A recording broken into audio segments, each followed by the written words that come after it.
calm streets turned into raging rivers. In Mexico, markets vanished beneath torrents of brown water. Across the border in New Mexico, cabins were ripped from their foundations. Cars swept away like toys, and families clung to survival. Two countries, two disasters. One terrifying reminder: nature does not wait. When the skies open, everything can be lost in the blink of an eye.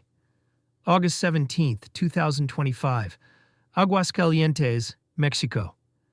What began as an ordinary afternoon exploded into one of the city's darkest hours.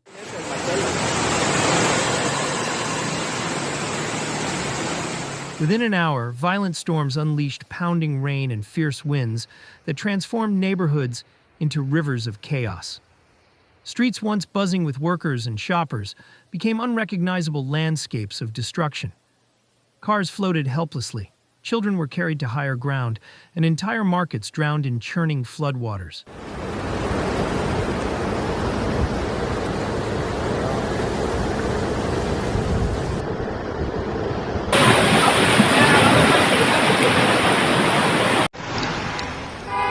Aquí la Plaza Niños Héroes. La neta está completamente inundado y ando descalzo, aprovechando, ¿no? Pero la neta, por ejemplo, aquí ya se quedó el carro así tirado acá. Se quedó tirado y aparte los carros que están aquí, en lo que es la orilla de donde están los parquímetros, pues la verdad pues le está pegando una chinga tener los carros allí estacionados. Y como pueden ver, tienen todos contra la corriente. The Solidaridad II market, normally a hub of life and commerce, was devastated. Wooden stalls splintered like driftwood, goods scattered into the muddy tide, and vendors stood in disbelief as their livelihoods vanished in seconds. At least 2 people were injured. Dozens lost everything. Fear spread as fast as the water itself. Meteorologists later confirmed wind gusts, near 50 miles per hour, and rainfall so intense it exceeded the city's daily average in less than 30 minutes. By the time the storm subsided, the emotional and economic toll was staggering. But the disaster did not end there. Just days later, in nearby Guadalajara, unrelenting rain overwhelmed roads, underpasses, and homes. At least 51 houses were damaged, transportation lines cut,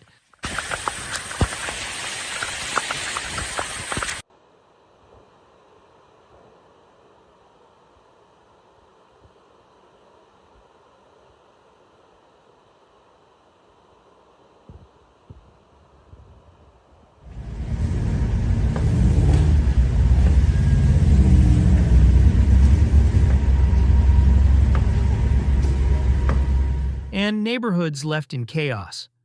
Across Mexico, August delivered wave after wave of destructive storms, proving that the tragedy in Aguascalientes was not an isolated event. It was part of a larger crisis.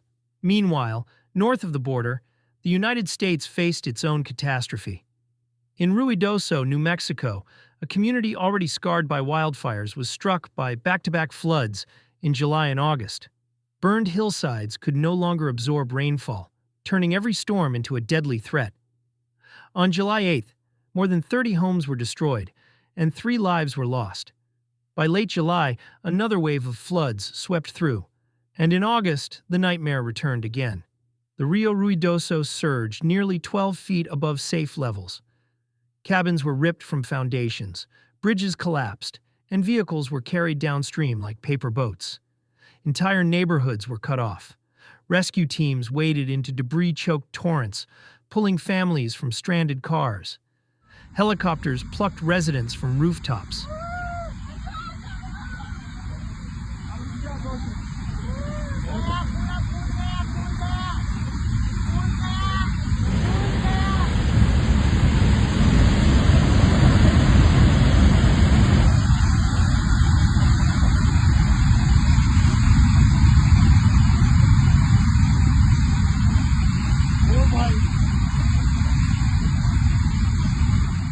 Churches and schools became makeshift shelters, filled with families who escaped with nothing more than the clothes they wore. By August 29th, new flash flood warnings were issued yet again, leaving residents trapped in a cycle of fear and uncertainty. For those caught in these floods, the disaster was measured not only in inches of rain, but in moments of terror. In Mexico, vendors at Solidaridad too watched years of savings vanish in muddy water. In New Mexico, grandparents once surrounded by mountain sunsets Door closed. Whoa! Coming in!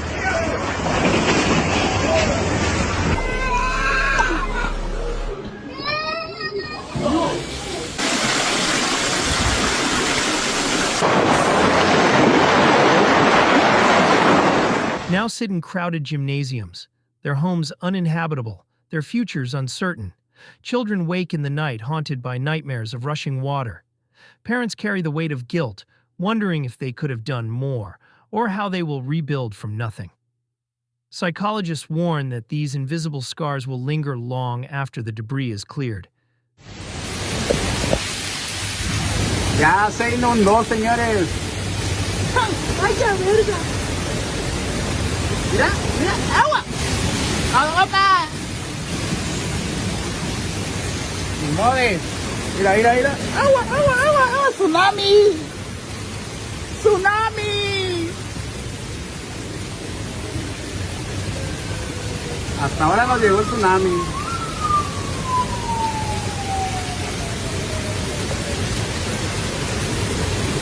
Y así la avenida Jalisco. Hasta aquí mi reporte, Joaquín. ¡Que te agarre de ahí! ¡Ahí agárrate!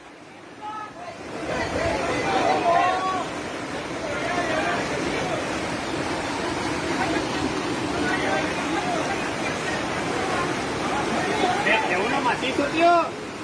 De uno macizo. Yet amid the chaos, humanity shone. In Mexico, firefighters rushed through submerged streets to save trapped drivers. Medical teams treated the injured in flooded markets. Neighbors linked arms to guide the elderly through raging water. In Ruidoso, swiftwater rescue crews braved dangerous currents, while volunteers handed out blankets and hot meals.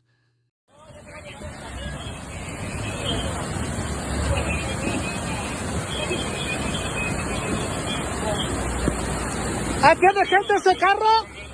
Ese carro tiene gente adentro.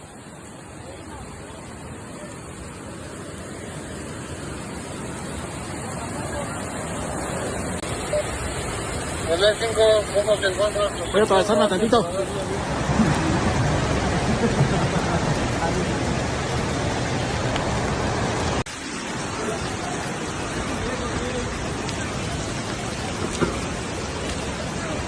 Utility workers toiled through the night to restore power. Strangers opened their homes to the displaced. In the face of disaster, solidarity became the strongest defense. Now, as the waters recede, the scars remain. Streets lie caked in mud. Families sift through ruined belongings, a photograph, a broken toy, a soaked mattress. This is not just about rebuilding roads and houses. It is about piecing together lives torn apart in a single night. And while the storms have shown our fragility, they have also revealed something greater: our resilience when we stand together. The floods in Mexico and New Mexico are not distant tragedies. They are warnings written in water and stone. In a changing world, preparation, awareness, and unity are no longer choices. They are survival. This is not just a story of destruction. It is a story of humanity's fight to rise again after every fall. If you found this story powerful, don't forget to like, share, and subscribe for more reports on extreme weather events. And tell us in the comments, how can communities better prepare for disasters like these? Your voice matters.